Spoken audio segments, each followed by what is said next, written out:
ওহো, আমি তো গলায় সেটই পরতে ভুলে গেছি। গলার সেটটা কোথায় রাখলো?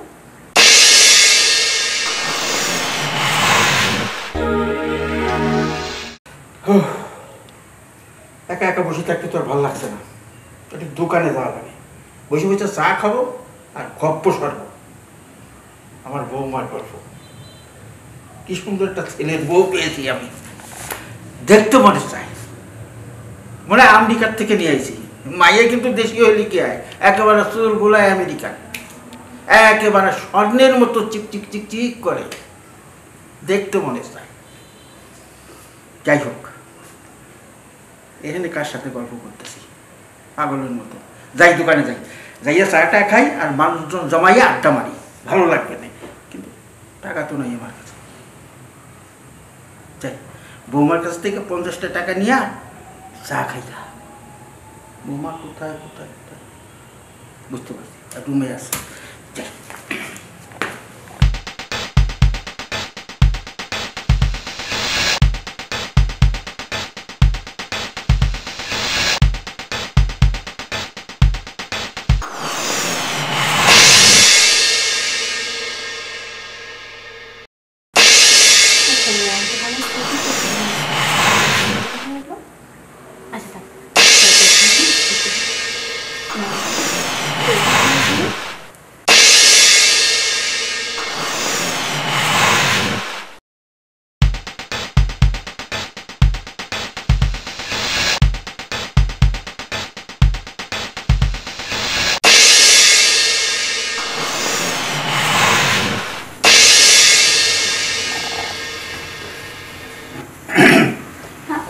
বাবা, হ্যাঁ, আপনি? আমি আসছিলাম তোমার কাছে। হ্যাঁ, ভাবলাম ওই একটু দোকানে যাবো, তো ওই কাছে পয়সা করি নাই, বৌমার থেকে 50 টাকা কি 100 টাকা নিয়ে একটু চাটা খাবো। আচ্ছা দাঁড়ান, আমি হ্যাঁ নিয়ে আসছি। না থাক। বৌমা, জি বাবা। তোমাকে না খুব সুন্দর দেখাচ্ছে, থ্যাংক ইউ। ঠিক তোমার শাশুড়ির মতো, এরকম ছিল, এরকম ছিল। হ্যাঁ, আজকে মনে চাচ্ছে আমার বৌমাটাকে সামনের থেকে একেবারে ভালো করে দিই। জানো বৌমা, তোমার শাশুড়িতে যখন ঘরে এনেছিলাম, ঠিক তোমার মতন এত সুন্দর চুল ছিল। সবাই কি বলতো জানো? হ্যাঁ, দেখেছেন সাত্তার ভাই কি করেছে, বিদেশ থেকে বউ বিয়ে করে নিয়ে আসছে। অনেক মজা করতাম, কত গপ্প সপ্প করতাম। আর কি জানো বৌমা, তোমার শাশুড়ি না ঠিক এইভাবে এসে আমাকে ধরে, মানে মিষ্টি, আমার সঙ্গে মিষ্টি মিষ্টি কথা বলতো, কথা বলতো। হ্যাঁ ঠিক আছে, বুঝতে পারছি। না না না, তুমি এখনো কিছু জানো না, তোমার তো গল্প শোনাইতেছি। তারপরে কি করতে জানো? হ্যাঁ, এইভাবে দেখো দেখো, তুমি এইভাবে সে বসে মাথা আসে রাখতো, আমি একেবারে পিছন থেকে এসে চুপি চুপি চুপি চুপি এইভাবে ধরতাম। ও আচ্ছা আচ্ছা, ঠিক আছে বাবা, বুঝতে পেরেছি। বুঝতে পেরেছো? হ্যাঁ, বুঝতে পেরেছি। তোমাকে ওইরকম রোমান্টিক লাগছে। আজকে আমার ওই চা খাওয়ার নেশাটা না একেবারে চলে গেছে। কি বলছেন বাবা? হ্যাঁ, তোমার একেবারে তোমার শাশুড়ির মতো। বসো না, একটু কথা বলি তোমার সঙ্গে, বসো। আচ্ছা আচ্ছা। জানো বৌমা, তারপরে কি করতাম, হাতটা ধরে এইভাবে হাতটা ধরতাম তোমার শাশুড়ি, কত মধুর মধুর কথা, পুরনো স্মৃতিগুলা এখন মনে পড়ে। সব হয়েছে তোমার কারণে, এই তোমাকে দেখে। আমি আবার কি করলাম বাবা? এমন কিছু না। জানো বৌমা, তোমার শাশুড়ির শরীরটা ঠিক এরকম ছিল। ও আচ্ছা। আমি অনেকভাবে এইভাবে টিপে দিছি, আমাকে বলতো আমার একটু টিপে দাও না, শরীরটা ভালো লাগে, খুব ভালো লাগে। না আসলে বাবা, আপনি অনেক সুন্দর করে টিপে দিতে পারেন। হ্যাঁ, সেজন্য হয়তো বাবা। একটা কথা বলবো তোমাকে। হ্যাঁ বাবা বলেন। একটা কেন, আপনি 10টা কথা বলেন। কিন্তু না করতে পারবে না, কথাটা গ্রহণ করতে হবে, তোমার হজম করতে হবে। আরে আমি আজ পর্যন্ত আপনার কোনো কথা না করেছি বাবা, কি যে বলেন না, আপনি বলেন। দেখো, তোমার শাশুড়ি অনেকদিন ধরে নাই, আজকে আমার মনে একটা খায়েশ যাচ্ছে। হ্যাঁ, তুমি আমার সঙ্গে এক বিছানায় তোমার শাশুড়ির মতো ঘুমাবে, আমি তোমাকে জড়াই ধরবো, কি বলো? বলো না বাবা, মানে এটা কি হয় নাকি? কি যে বলেন না বাবা। আরে হবে না কেন, আমি যদি বলি অবশ্যই হবে। মানে তোমাকে দেখে না আমার মনে একটা খায়েশ জেগেছে, কিসের?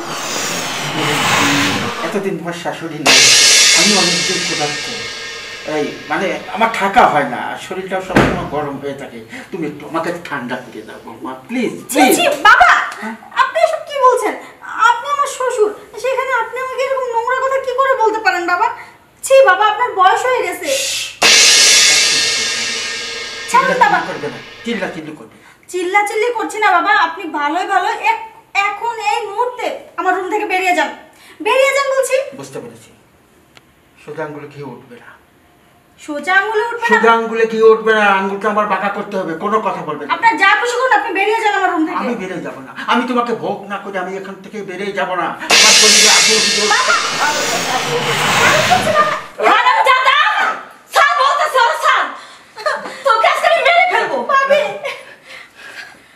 তোমার রুমে যখন ঢুকেছে তখন আমি বুঝতে পেরেছি যে লম্পটটা কিছু একটা ঘটাবে, কারণ সেই দিন আমার সাথে এরকমটা করেছিল। আর সেই দিন যদি আমি বঠে দিয়া এক কবজা যদি ওনার কলাটা ফেলে দিতাম না, তাহলে আজকে তোমার সাথে এরকমটা করতে পারতো না। বৌমা তোমার কিচ্ছু মানি না, আজকে এই বঠে দিয়া তোর ওটাকে আমি কেটে ফেলবো, একবার সমান করে দেবো। আমার কথা শোনো। ভাবি, আমি এই লম্পট লোকটার কোনো কথা শুনবে না ভাবি, তুমি ওকে শাস্তি দাও। না না বৌমা, এরকমটা করো না। ওই আমার ভুল হয়ে গেছে, আমি স্বীকার করছি, আর করবো না কখনো। ভুল? কিসের ভুল? হ্যাঁ, লজ্জা করে না এই সমস্ত নোংরামি কাজ করতে? এটা কোনো ভুল না, তুই সত্যি করে করছস। তোকে আজকে আমি বোমা বোমা বোমা, আমি ক্ষমা চাচ্ছি, ক্ষমা চাচ্ছি, আমি হাত জোড়ে ক্ষমা চাচ্ছি। এরকম কাজ আর কখনো করবো না। আজকে থেকে আজকে তোমাকে আমার নিজের মেয়ের মতন জানবো। মা মা, আসলে আমি ভুল করে ফেলেছি, এটা আমার করা উচিত হয় নাই। অনেক বড় অন্যায় করে ফেলেছি, আমাকে ক্ষমা করে দাও মা। বাবা, আপনাকে কত শ্রদ্ধা করতাম, নিজের বাবার চেয়েও বেশি আপনাকে সম্মান করতাম, আপনার খেয়াল রাখতাম। আপনি কি করে এরকমটা করতে পারলেন? আপনাকে আপনাকে পেয়ে মনে করেছিলাম যে আপনি আমার নিজের বাবা। এক বাবাকে ছেড়ে দিয়ে আপনার এই বাড়িতে এসেছি, আর আপনি যদি আমাদের সাথে এরকম নোংরামি করেন তাহলে আমরা কোথায় যাব বলেন? লজ্জা ঘৃণা আপনার ছেলের কাছে আমি এই কথাটা আজও পর্যন্ত বলিনি কা। আর আপনি কি না আমার সাথে করেছেন, করার পর আবার ওর সাথে এরকম করতেছেন। আমি বলেছি আমি ক্ষমা চাচ্ছি, তোমরা যদি চাও আমি যে অপরাধ করেছি সেই অপরাধের প্রায়শ্চিত্ত করার জন্য দরকার হলে এই বাড়ি থেকে আমি বেরিয়ে যাচ্ছি, তারপরে ক্ষমা করে দাও। যান, বেরিয়ে যান। একই ছাদের নিচে আপনার সাথে থাকতে আমাদের নিজের কাছে লজ্জা লাগবে, আপনি বেরিয়ে যান। ঠিক আছে বৌমা, তোমরা ভালো থেকো, দোয়া করি, আমি দোয়া করি। চলো। ঠিক, তুই কিছু মনে করিস না, সময় মতো না আসলে তো ওই লোকটা তো সর্বনাশী করে ফেলতো। আর যা হওয়ার হয়ে গেছে, এই ব্যাপারটা আমাদের স্বামীদেরকে না জানাটাই ভালো। না ভাবি, আমি কিছু বলবো, কিন্তু তুমি সময় মতো না এলে। দেখ আমাদের স্বামী কত ভালো, আর একটা লম্পটটা